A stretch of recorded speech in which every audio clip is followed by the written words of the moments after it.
In October 2024, NATO faces a turning point, an evolution in leadership as Mark Rutte, former Dutch Prime Minister, takes over as the new Secretary General. A role steeped in history, burdened with responsibility, and often marked by controversy. But who were the architects behind this military and political powerhouse? From its inception, NATO's creation was layered with controversy, political wrangling, and diplomacy. Let's take a captivating journey through the leadership of NATO, focusing on each of its Secretary Generals and Supreme Allied Commanders Europe, and how they shaped the geopolitical landscape of their time. May 1945. The world was left in ruins. The Second World War ended, but Europe had paid a steep price for its lack of preparedness. Western countries, with their business savvy, wasted no time in rebuilding, while those trapped behind the Iron Curtain struggled under communist rule. The Soviet Union, more focused on domination than recovery, was already preparing its next move.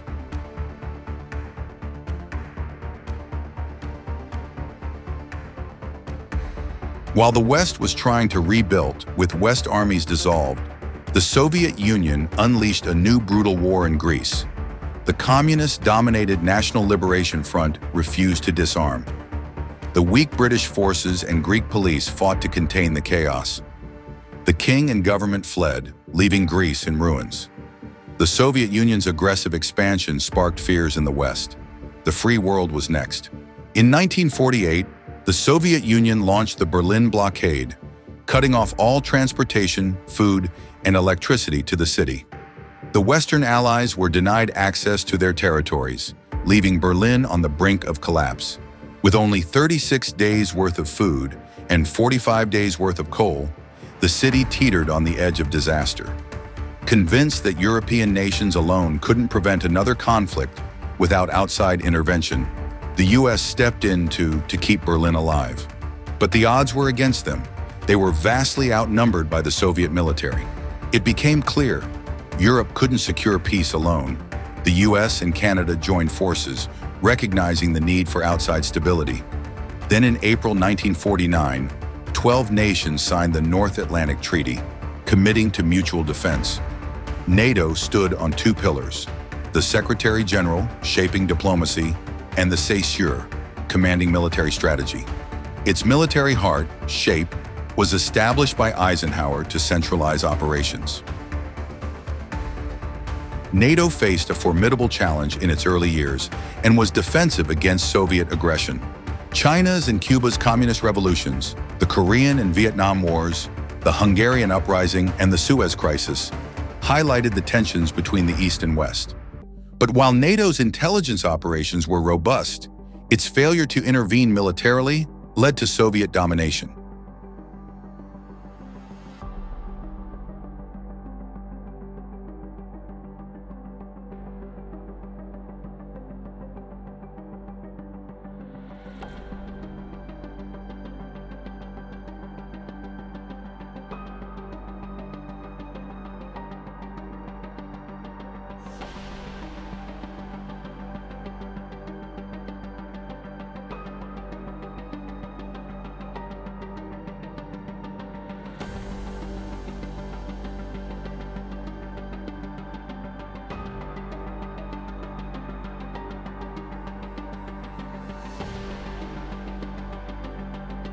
In the 1970s, NATO's European members often displayed a myopic, self-centered perspective, overlooking broader global dynamics recognized by the US.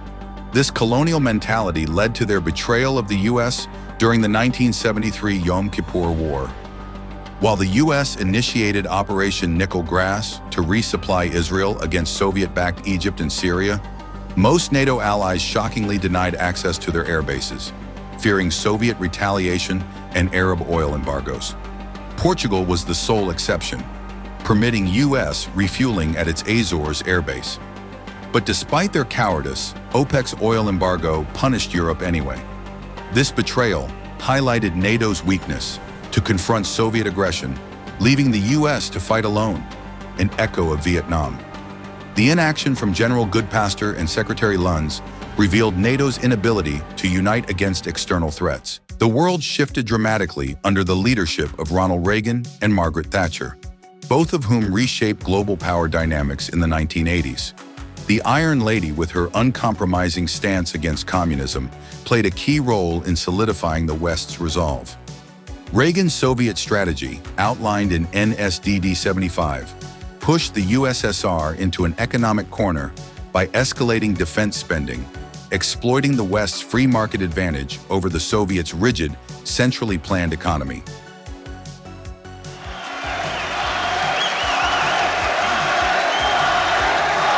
Thank you very much.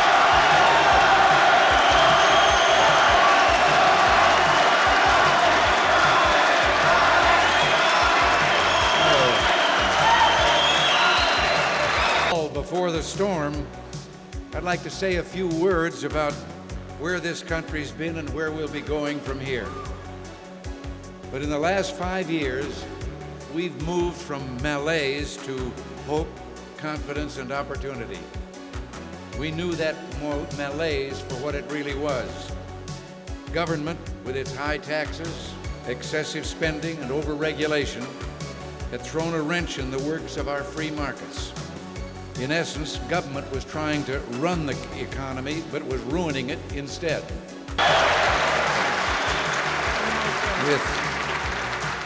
With tax reform and budget control, our economy will be free to expand to its full potential, driving the bears back into permanent hibernation. That's our economic program for the next 4 years. We're going to turn the bull loose.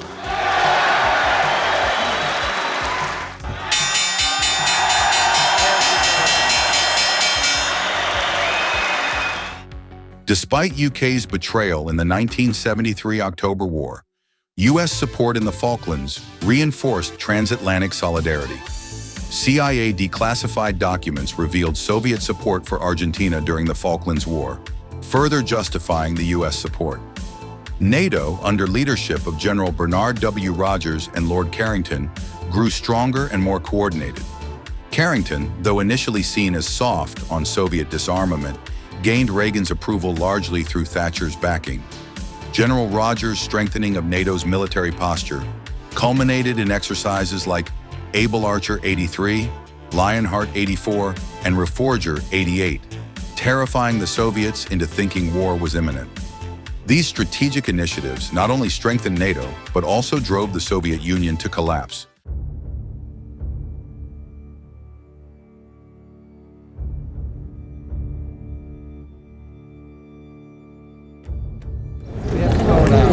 What's your impression, Mr. President? What do you think? That's the idea behind it. Will Berlin ever be one city again? Yes.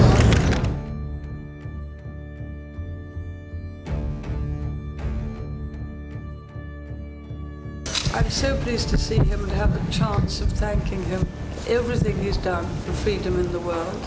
Between 1990 and 2008, NATO underwent a dramatic transformation, reorienting itself in a post-Cold War world. As the Soviet Union collapsed, NATO shifted from deterring Soviet aggression to managing new global threats. Under leaders like George Robertson and Joop de Hoop Scheffer, the alliance expanded eastward, welcoming former Eastern Bloc nations such as Poland, Hungary, and the Czech Republic in 1999, followed by 7 more countries by 2004.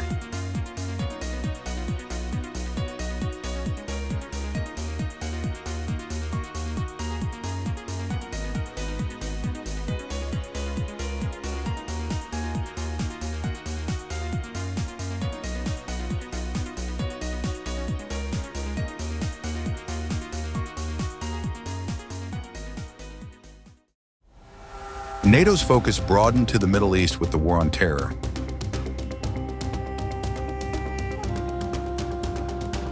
After the 9/11 attacks, NATO invoked Article 5 for the first time, leading to its involvement in Afghanistan.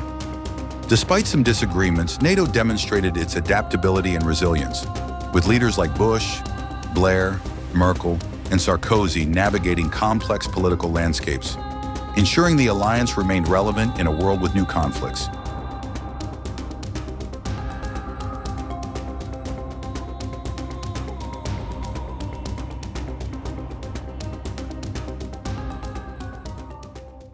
Since 2010, NATO has been grappling with a resurgence of 1950s and 60s tensions. The alliance has been plagued by weak Western leadership, allowing Russia and China to run amok. Despite his strong leadership as Denmark's prime minister, Anders Rasmussen's NATO tenure was crippled by a fractured alliance and a weak U.S. stance on China and Russia. His hands were tied by the need for consensus among NATO allies, limiting his ability to take decisive action.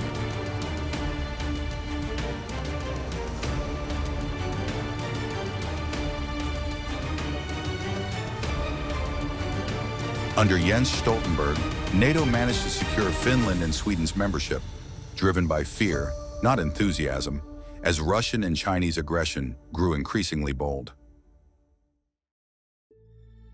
The catastrophic U.S. withdrawal from Afghanistan in 2021, leaving allies abandoned after 20 years of cooperation, exposed the deep flaws in Western strategy, highlighting U.S. weakness and disorganization. The U.S. abandonment of $7 billion in military equipment in Afghanistan, much of it funded by NATO, has become a staggering symbol of strategic failure. Even worse, reports of U.S. military vehicles surfacing in Iran highlight the irresponsibility of this exit, allowing adversaries to benefit from American resources. The U.S. exit is a geopolitical gift to China. This retreat opened the door for China's Belt and Road Initiative in Chinatown, Kabul. With China forging ties with the Taliban, America watches its 20-year legacy, along with NATO's burn.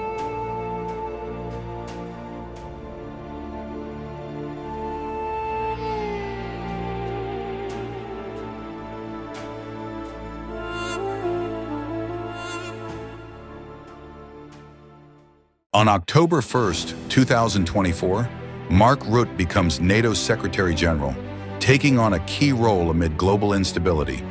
With 13 years as Dutch Prime Minister, Rutte is known for his pro-Western, pro-European views and tough stance on Russia, notably after the MH17 incident. His history of challenging China on trade and human rights signals potential shifts towards stronger Indo-Pacific ties, involving nations like Japan and Australia. His appointment may mark a more assertive NATO stance against Russia and China, but his full approach remains to be seen.